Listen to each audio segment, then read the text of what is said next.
Is Meki muted? I think he is. Say, kids, how do you press the unmute button?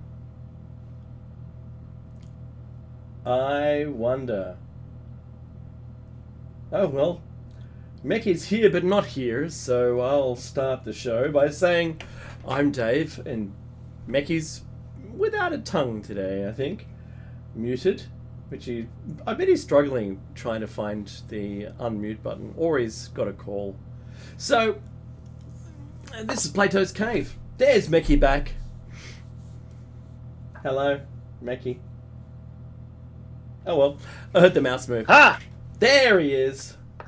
Welcome! Yeah, and my machine was all kinds of frozen. That's just what you see, you sitting there like a moron pressing on the mouse. And there's no, I'm a moron, look at me, ha! I can do this all day. Welcome to Plato's Cave on WCCR, coming to you from Australia for Revolution Radio on revolution.radio. That's right, it's awesome. It's also home to ideas which are fresh and uncensored. Conversations are good. In the chat, I'm in there. I'm in there. Hurrah! I can see myself. Wonderful. Today is the 25th of June, 2024, and it shall henceforth be known the day after the day when NVIDIA went to the bank. More importantly, though, speaking of the bank, this is listener-funded radio. So yes. If you can afford to, please donate. If you can't, that's okay. I dig it. Just tell people about the station. That's also good. You can catch the cave on the air, on the line, all the time, and on your smart device. Grab an app to listen anywhere, or listen at home on a nice tabletop digital radio. I'm going to stop saying that very soon. But you know what? You can get in the archives. And why? Why can you get in the archives? Because they're free. Oh. What is free today these days? Nothing. You'll find a way to charge for oxygen soon enough. Don't you worry about that. I'm looking at you, head of Nestle. That's going to happen, you know it. I'll tell you a story about water in a second. Before we start broadcasting at you in anger, we would like to acknowledge the traditional custodians of the land from which we broadcast. And for Dave, it's perpetually the dark and young. Thank you, sir. For myself, of course, the direct people, and we would like to pay our respects to elders, past, present, and future. Water!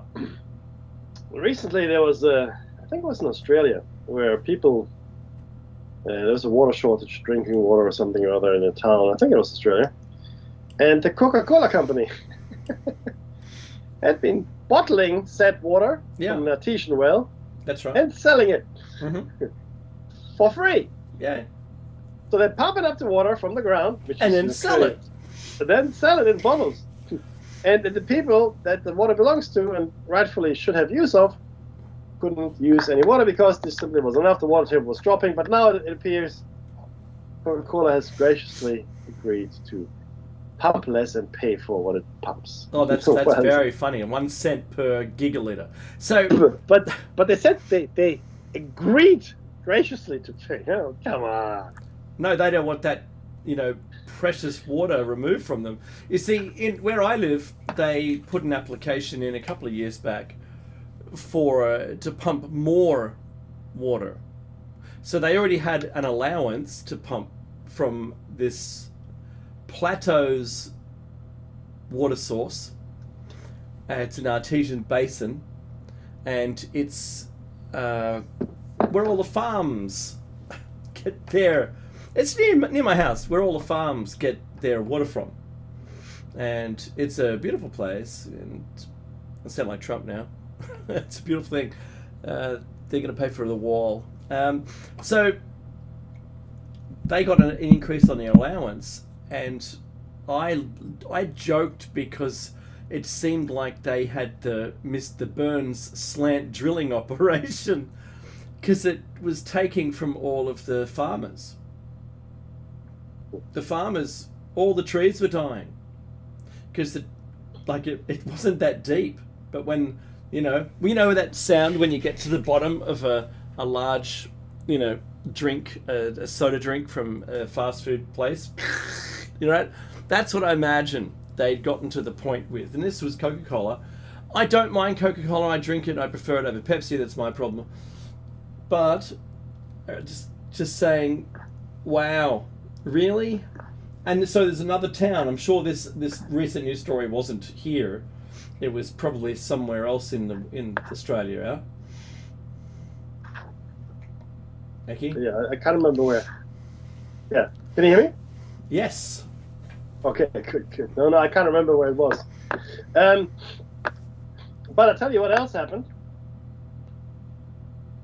Julian Assange has left The building. England. Yes.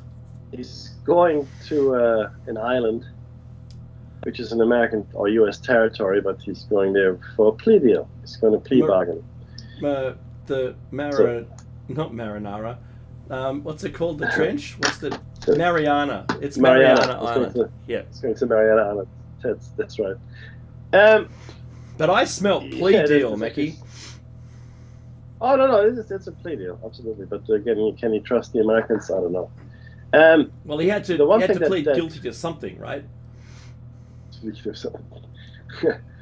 did, and I guess they'll just take time. He served 5 years. They take time served and let him go, I guess. And that's the deal, at least. Oh, sorry, that's the deal they have been touting. We'll see. They'll be like, well, we flew happens. you here, so there's no domestic flights out of here. There's no international flights. I think you have to swim. There's the dinghy. There's your bottle and the puncture repair kit. Good luck to you. Yeah. What? Just WikiLeaks yourself out of this one, eh? But you know what's really interesting, and Hovey is a friend of ours, and he likes the show as well. He sent me an email, and he said he had predicted, which I think he actually did. He had predicted that NVIDIA might actually crash, and it did. NVIDIA lost, I think it was 16%, or so, some crazy number of its stock value recently. And blame BlackRock. Oh, did I say that out loud? I thought that was my inside voice just then. But in NVIDIA's case, that's hundreds of millions of dollars. It was the biggest loss, I think, in stock market history, notwithstanding the tulip crisis of 1642. I think wasn't the tulip crisis, maybe not in Holland. The tulip I'm going to say that it's barely noticeable on the chart. Like, honestly, it's only a difference of, well, I mean, in the last day, its height was $1.21, and then it just closed at $1.20. NVIDIA? Yes. I think I might be looking at the wrong thing there, my friend. Oh, I don't think so, because this is the NVIDIA Corporation. This is the finance page in Yahoo, and well, that must be true. Well, I'm just saying. Yeah, it isn't the. I'm gonna take a second source. How's that sound, Mickey? Yeah, look, I'm going to market watch here. Yeah, this is 17 hours ago. Yeah. Okay, here we go. There'll be a crash. Where is it? Hey, okay. Oh, my machine is too slow. Forget it. The machine is faster. Sorry, that was 1637, not 1642, but it's close. Big tulip crash in Holland, 1637. I still think that's fantastic. Here we go. Blah blah blah. Okay, I'm just gonna look for NVIDIA. I can see in the last 5 days, it's gone from $139 down to $120. It's really not much of a loss. Yeah, it's a lot in value. It was a massive loss. I mean, in dollar figures. Yeah, in dollar figures, because that it was a fairly high percentage. But here we go. Oh, here we go. That's it. I think is it? No, that's not it. It's only roughly equal to what it was. Sorry. What? How much? Beginning of the month. Did you say? How much do you say NVIDIA stock is worth? It says in US dollars, it says 135.58. Dollars? Yeah. Because I Right thought it now was it's 70,000 or something. No, it's $118. That's now. It is now. And, Yep. And it dropped 6.7%, which is It was massive. $135 down to 118. Yeah, that's a huge drop, considering how much it was valued. And Nvidia, $646 billion. Yeah, they had a lot They of lost shares. They lost $646 billion. $646 billion. It's What? It's only equal to, or roughly equal to, the 4th of June. Yeah, it's a massive. So massive. it's been rising and rising and rising, and $1.16 it was worth on its upward slope back in the 4th of June. So it's only really wiped off June off the map. That's pretty much it. It doesn't. Yeah. It sounds really, really bad, and certainly the media talk it up. And anyone who had value in it, if you bought anywhere else, I don't know, this year, you're still doing okay. Today. Oh, look, from this is the thing, right? It went from $49 6 months ago. Yeah. 6 months ago. To its height of $135. That's so right. 6 months. But, you can do that in a year here. Oh yeah. So in fact, it started as low as, here we go. Yeah, it was as low as $4 in 2019. Yeah. And Nvidia share was $4, $4 bucks, right? Yep. And then at its height, it reached 131, right? Massive. That's right. 131.14. Yeah, but they did lose $650 billion. That's pretty interesting. Someone made money, I can tell you that. Oh yeah, look, they make it. I don't think there's a big problem.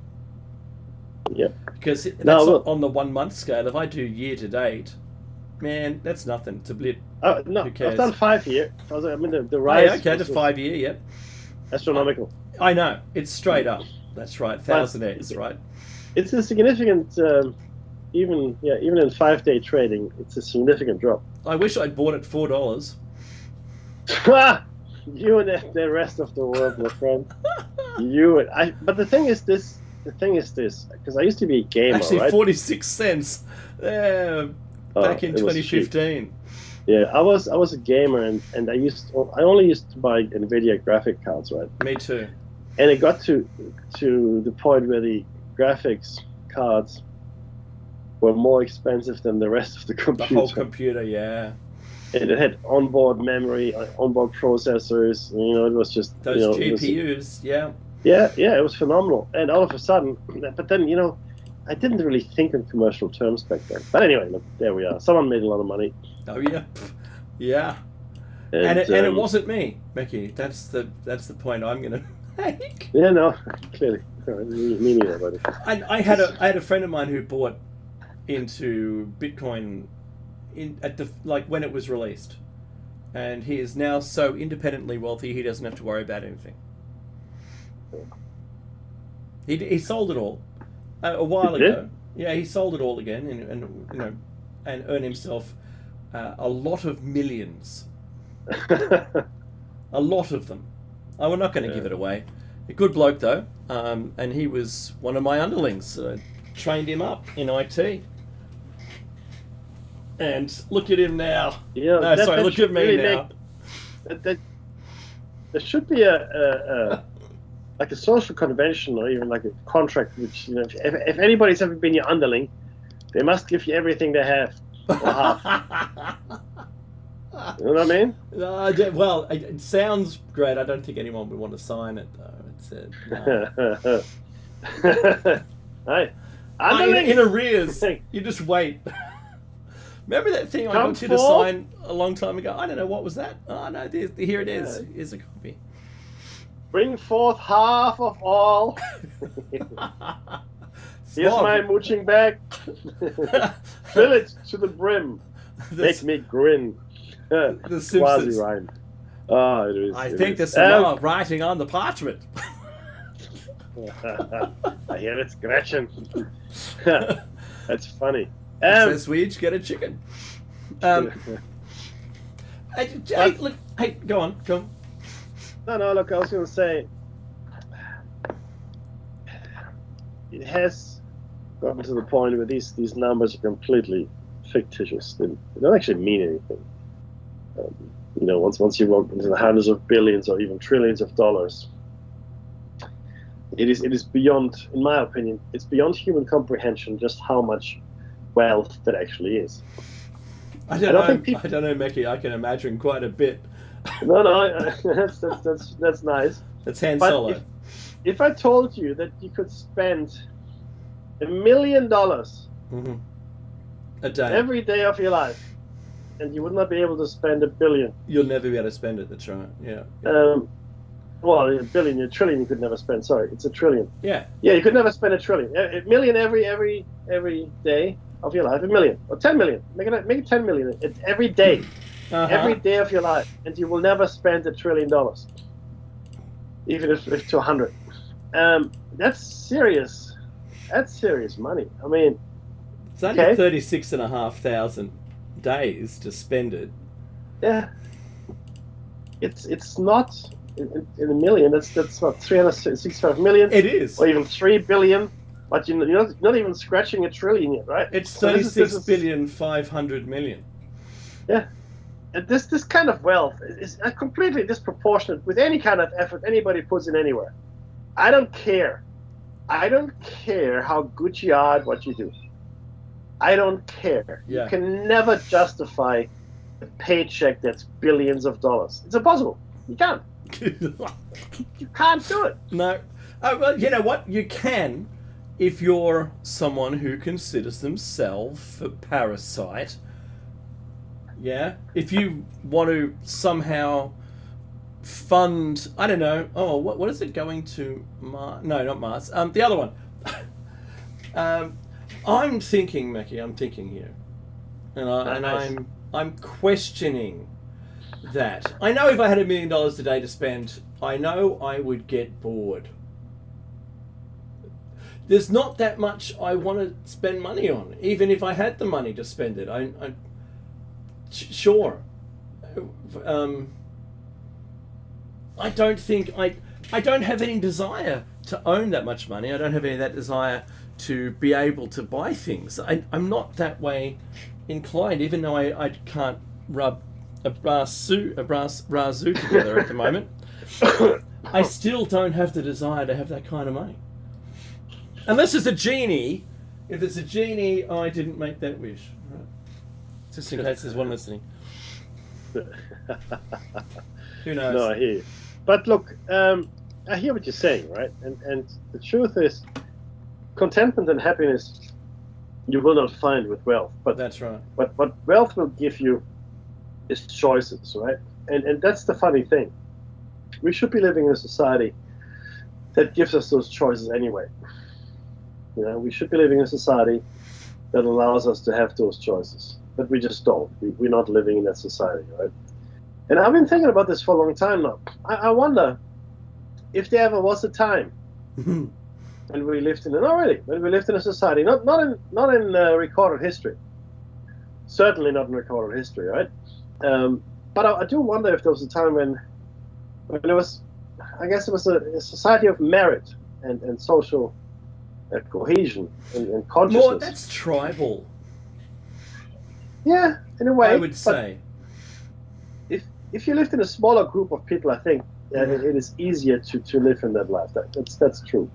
But I'm wondering if we ever, in the past of our existence, as it were, if we ever achieved that level of let's call it tribalism, if you want, even, right? Yeah. Or tribal mentality, where everybody, like it takes a village to raise a child kind of mentality, right? Mm-hmm. I wonder if we ever achieved that at large, like at a humanity level, not a village, not a country, not a nation, but all of us.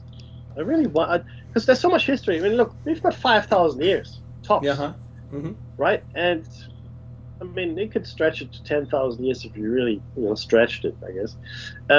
But after that, we just don't know. We don't know. No written records, really. I mean, we found ruins which have broken history, it seems.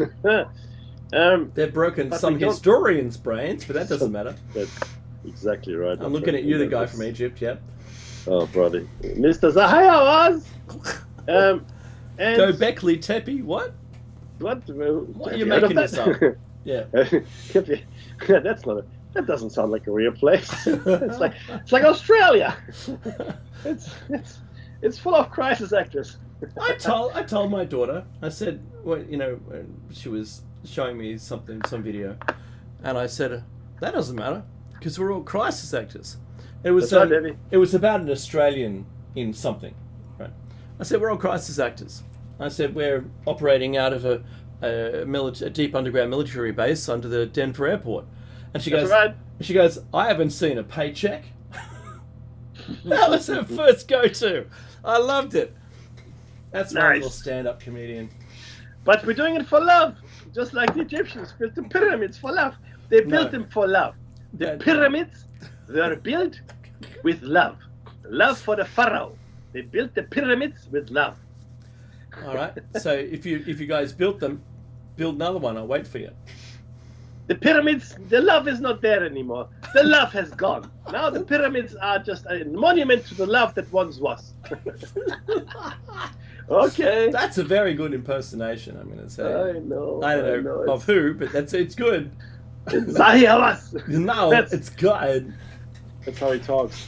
No, but really, seriously, I mean, look, we've talked about this before, but I really find it fascinating. It's one of my favorite subjects. It's what I wanted to actually do for a living. I wanted to be an archaeologist. I know, right?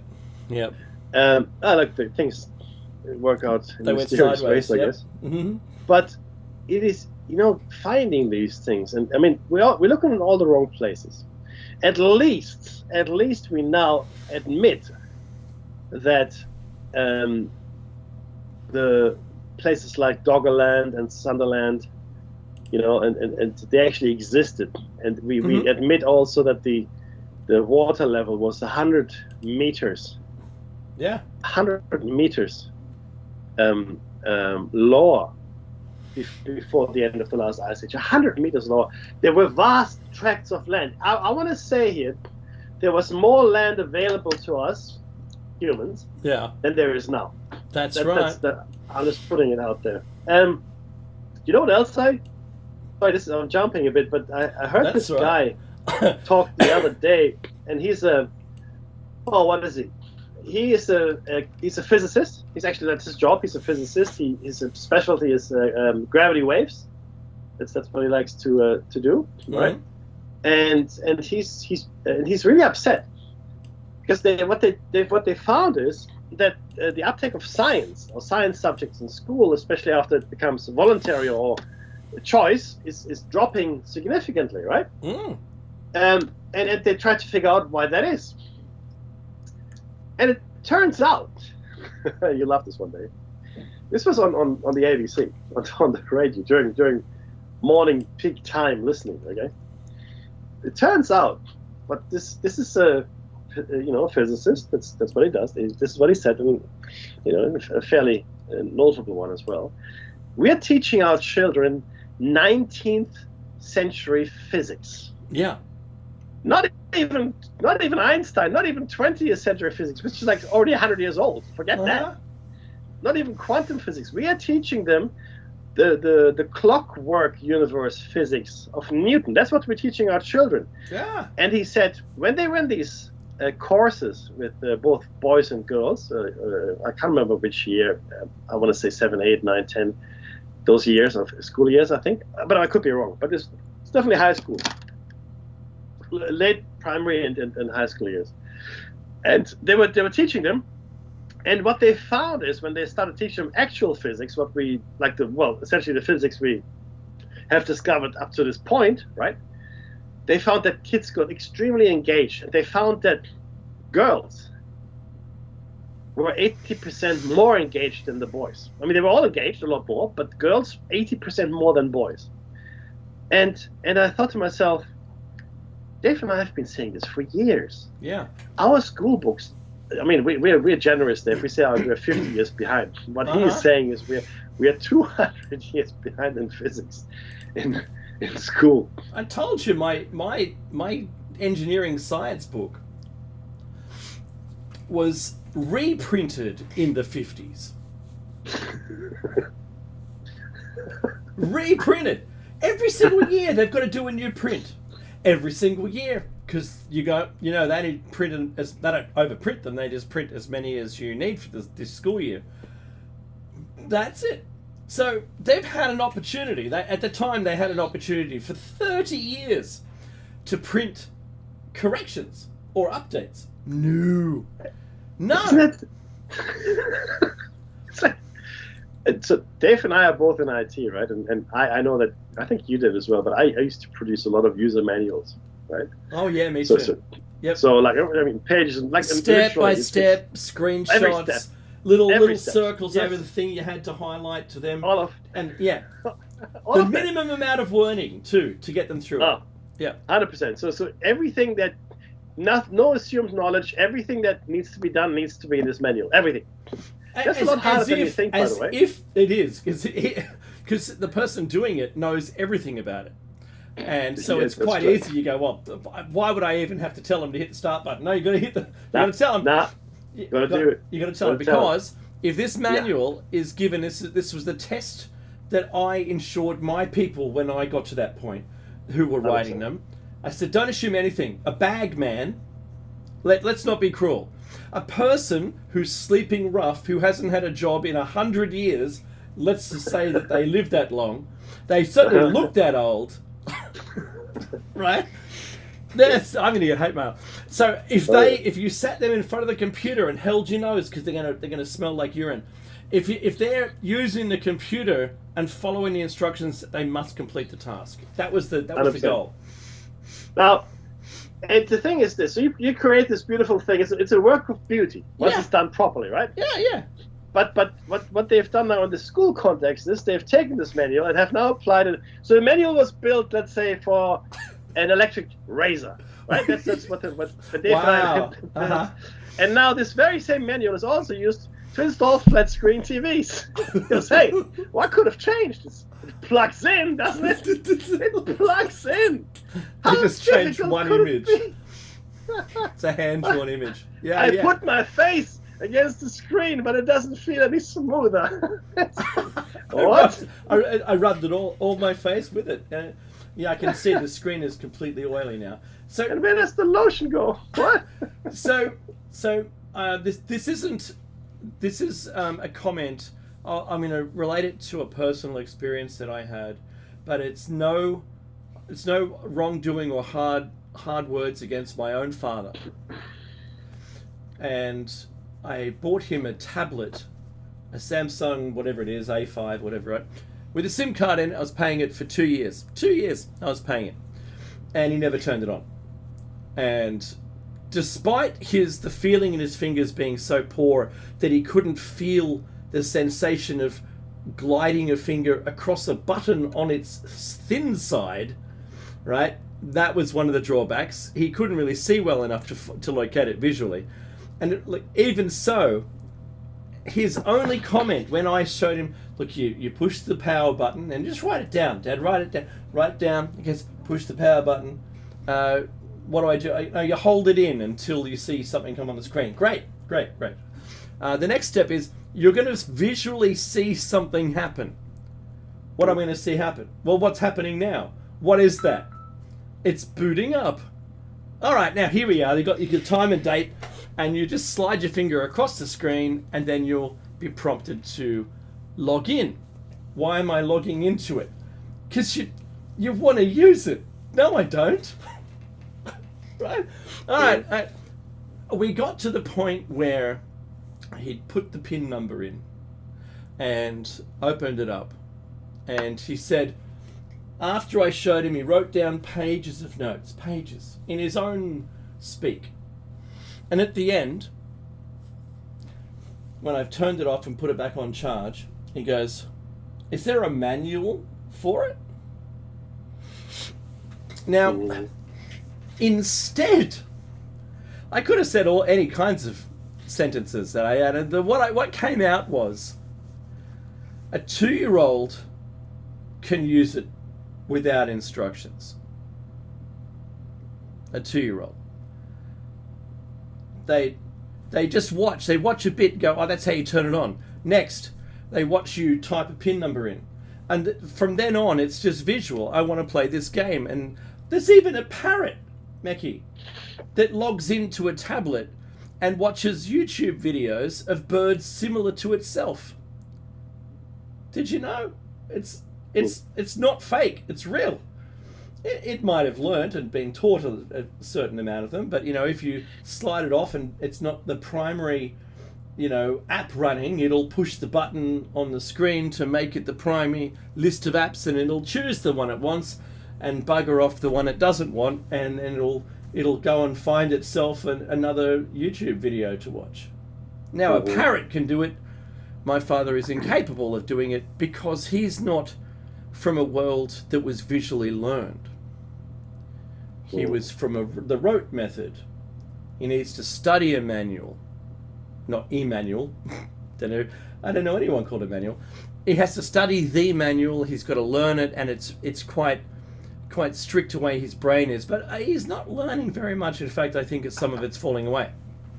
So, in all of my goodness, Meki, in all of it, that was how I managed to explain to him that there wasn't a need for a manual. Right? Could you imagine?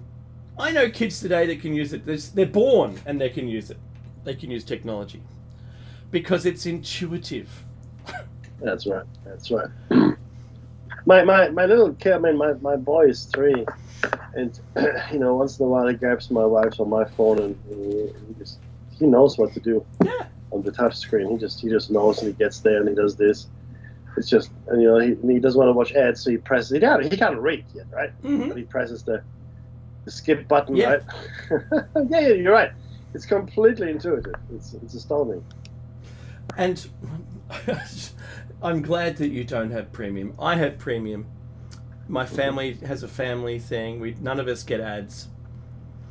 And my girls go to their friends' houses, and it's like, wow, Dad, they made us watch YouTube, and every minute or so there's an ad. I go, yeah, I know, right? They go, I love you, Dad. That's all it takes, see? See, that's all it takes. Yeah, just get rid of the ads and they love you. That's it. It's marvelous. And if you have boys, just make sure there's always food in the cupboard and food in the fridge. Oh yeah, that's the truth. Because yeah, hollow legs. Yeah, I used to have those. I'm sure you did as well. Yeah, me too. In fact, I would drink a gallon of apple juice when I got home from school. Yeah, that sounds about right. It's not good for your liver, but that sounds about right. Oh, I'll just blame that. I remember. Do you remember in Australia we used to have these backyard parties out west in Sydney? Yeah. In the back, especially in the backyard, and there might be a drum with fire on as well, whatever. Mm-hmm. But so I'd be out there, and then the mother or whoever would bring out food, and then I would position myself with a couple of cronies near the entrance to the house where the kitchen was. Yep. And they would bring plates laden with chicken, overflowing with chicken, grilled or whatever it was, charcoal grilled, mm-hmm. and it would stop at us. And then after the third plate, I think it was, she said to us, looking at me though, why don't you guys mingle so everybody can eat? Good call, Mother. Good call, Mother Smith. I always make a point of when you go to a function and there's employees hired to take the canapes and entree and nibblies around. I always make a point of making a joke and not ignoring them, and say, look, just asking a question. What else is there going to come out? And they just go, I'll bring it straight to you, right? There you go. That's the way. Because the first thing I did, I didn't treat them anonymously. They weren't below me. And it's like, yeah, cool. I can talk to this guy. Oh, go, he thinks I'm a person. Ah, fooled him. I spit on you. No. Hey, Yeah, you know how before, Mecca, you mentioned the lowering of the sea level. I've got an Yes. image on the screen here from Google Earth. Anyone could do it. Around Australia on the east coast, there's a shelf, which Oh for yes. all intents and purposes, is a continuation of the land if the sea level was lower and it was exposed to Uh, air. But what's really extraordinary is every single town we have on the Australian coast is like a beach town, but it's river sided. So I'm just going to yeah. zoom into something here called Southwest Rocks. It's a beautiful place if you ever get time to go and visit it. And there's a river that comes down from the mountains. And then on the sea floor, there is, through the shelf, a lot of silt buildup, so it hides it. But then the what was it called in Nemo? The drop off, not the drop off, right? So the drop off actually has the same river cut into it, Of course. and every single one of the rivers, every single one of them, the Coffs Harbour one, it's got one. Woolgoolga's got the same one. Every one of the rivers has the river cut through the shelf. Every there's not one that never does. That they all do, all the way up the coast, and it suggests that the water level was so low that it cut through that entire height, all the way to the bottom, where it's just that would have been the original seafloor. And that it's entirely, even Sydney has the same cut, the same river cut through. Newcastle has the same river cut. Everywhere has it. Every one of those rivers from the mountains cut through, and it means that it was exposed for a rather long period of time Oh, 100%. to make those cuts. And in fact, that's a very good point. So the coastlines would have jutted out significantly further. Yep. Like the land. I believe the Mediterranean was dry. Large. So Africa and Europe are actually connected, as it were. Yep.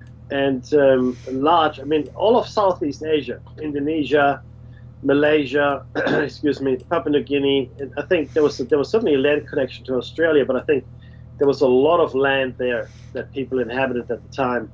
Same with the Pacific Islands. I mean, we look at Hawaii and other islands, they're just mountaintops, really. Yep. Right? They're just the top of whatever was there before. And the land would have been... And the thing is this, if you lower the sea level by that much, the distances you need to travel become a lot less as well. I mean, we look at the Pacific today and think that's a lot of water. Yeah. That's a lot of water. I mean, how would you do it? I mean, how would you ever go across the Pacific? Well, if the Pacific was significantly lower, 100 meters as it were, right? and there was a lot more land that you could stop at, for example, right?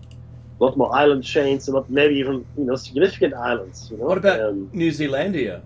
No, absolutely, yes. That's why Zealandia. That's right. So I'm tracing with the mouse the actual external shape of that whole landmass with a tiny little river between the Great Barrier Reef at Australia's side and what would have been the Zealandia side. So it's a whole nother continent, or almost as big as Australia. Yeah, and the interesting thing is this, Dave, and this is a very good point. The interesting thing is this, that we tend to build on the coastline, our cities. We tend to build on rivers, simply because, I mean, if you look at history, transportation along the water is just a lot easier. It's just a lot easier. You get a ship, on a river, you get a ship on the lake, you get a ship in the ocean, in the sea. Things become a lot easier, right? Lugging things over land is pretty tough. Well, you can do it, of course, but it is easy to get there. Plus, chances there's fish, other seafood.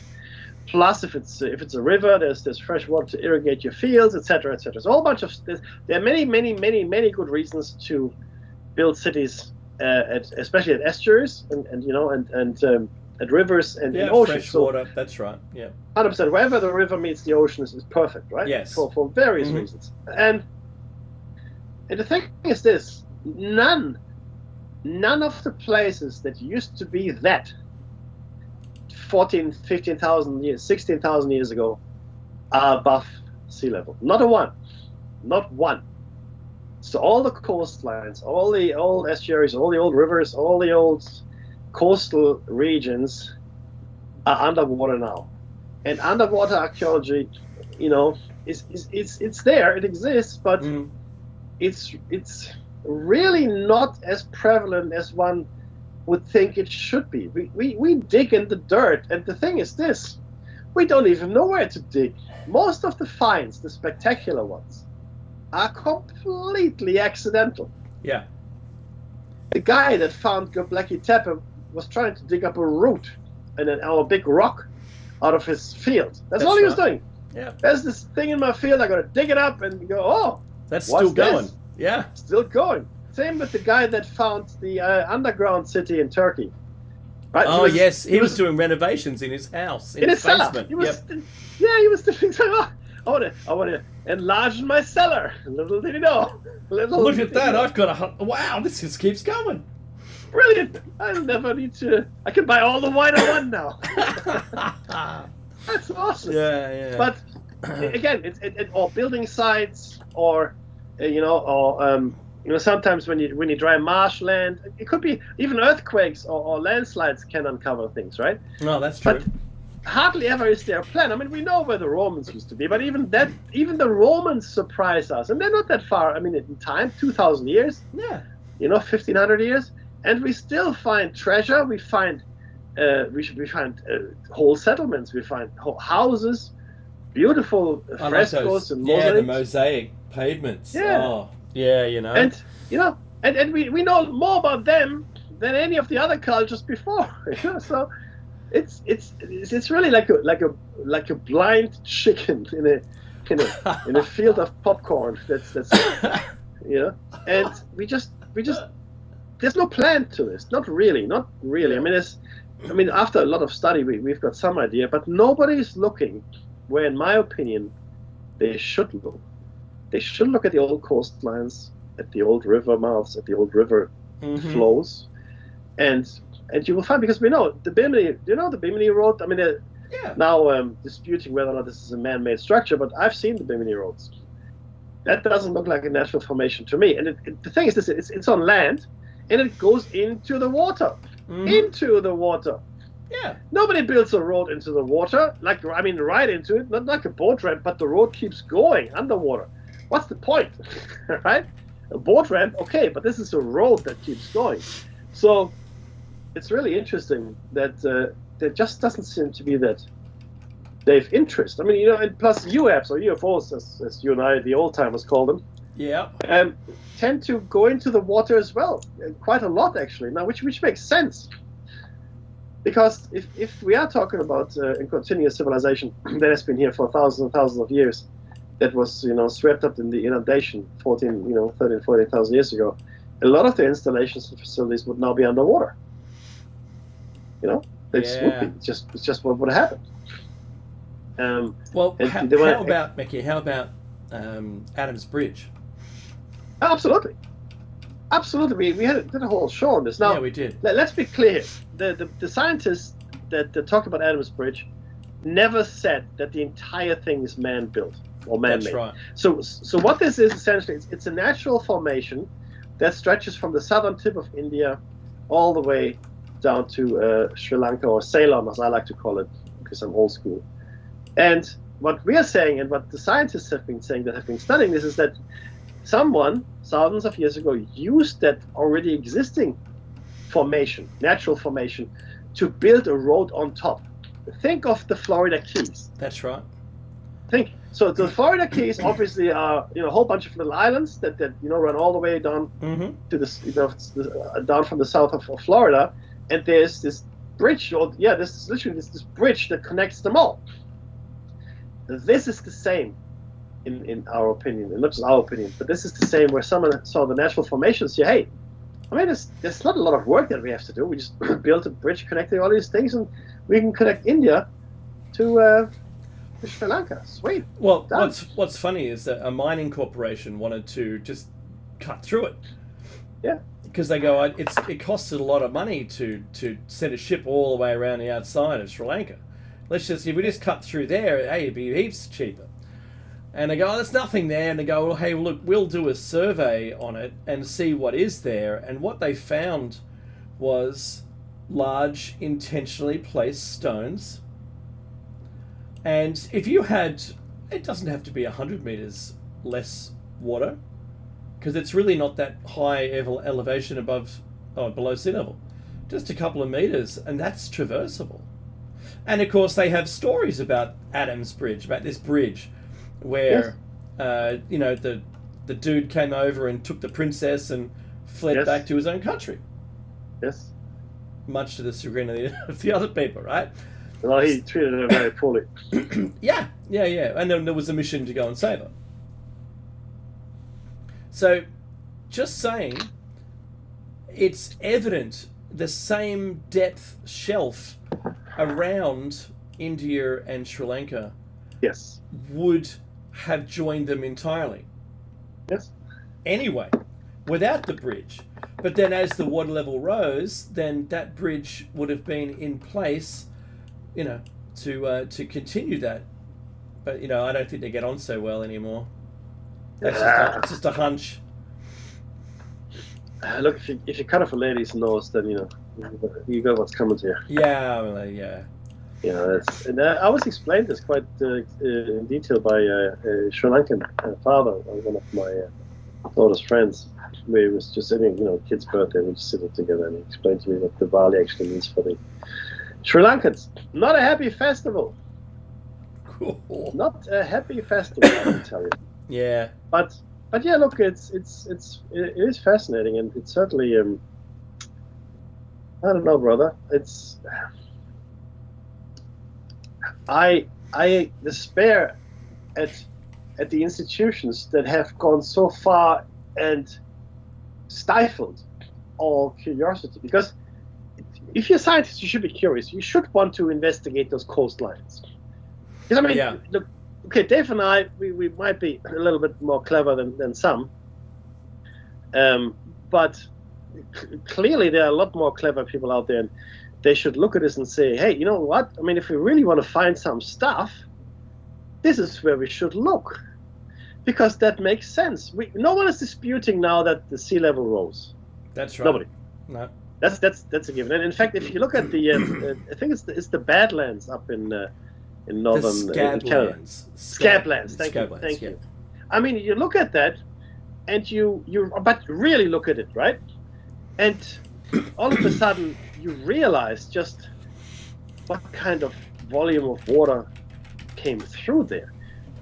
I mean, you look at it and you go, oh my God, whatever came through there was catastrophic. Catastrophic. And I mean, there's no other word. And you look at it and you go, right? What are we? What? I mean, who? What? How? What? And then you look at the rest of the world. Look at the sedimentary deposits. There's sedimentation layers. You look at all the things that were flooded, and you do some dredging, especially in the North Sea. That's where Doggerland is. You do the dredging, and you find stuff. Yeah. You go dredge the floor, and you will pull up stuff, people stuff. You will. Yeah, it's true. Yeah. People stuff. And that's the one. And you know what? Once you lower the sea level that significantly, all of a sudden, going from the old world to the new world, like Europe to the Americas, or even from Asia to the Americas, it's not such a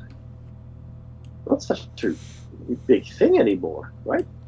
It's a long walk, but it's an easy walk. You know what I mean? Like it's you don't have to try too hard.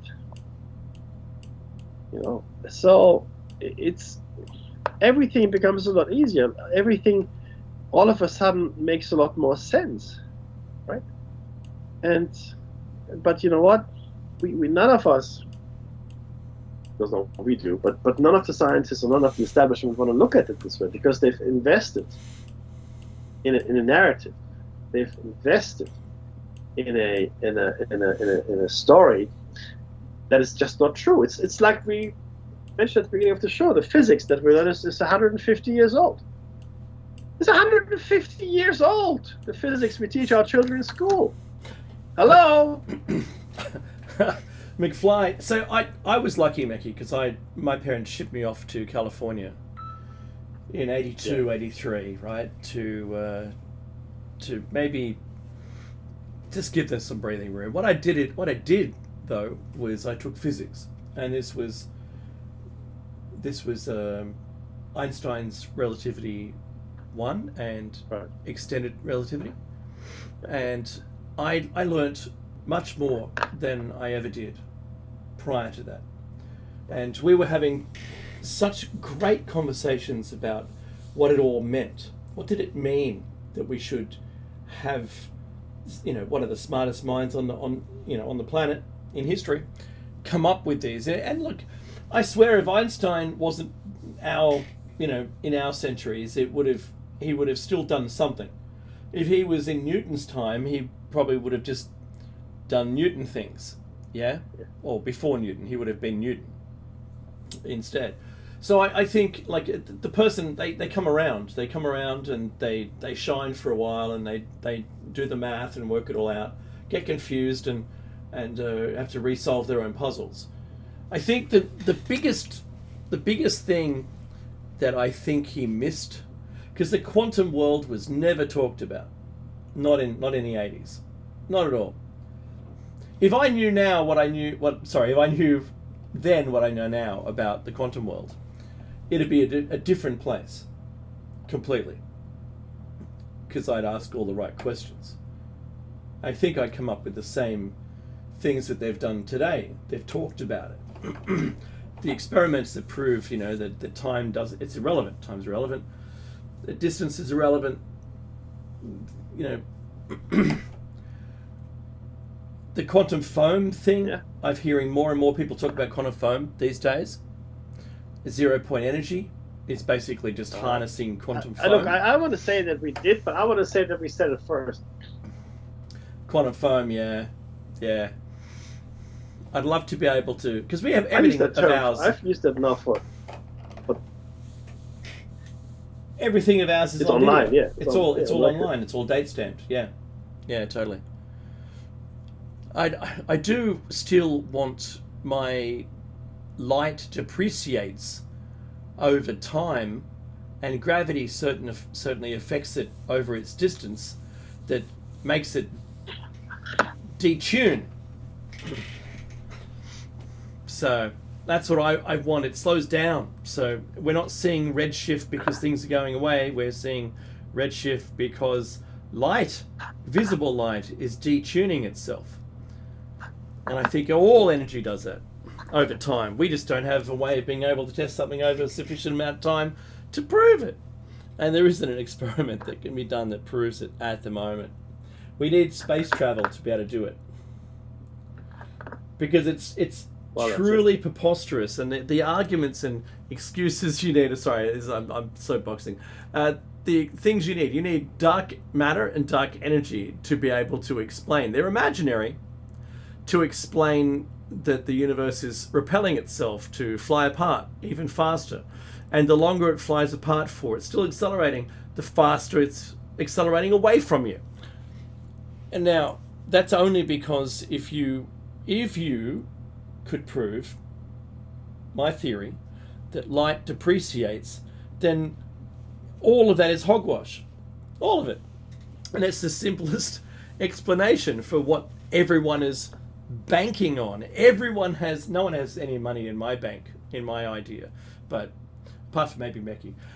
But the whole world has Doppler. It's the Doppler effect, you see? That's what happens. And they've had to create an imaginary universe where all of that works. It's like the church.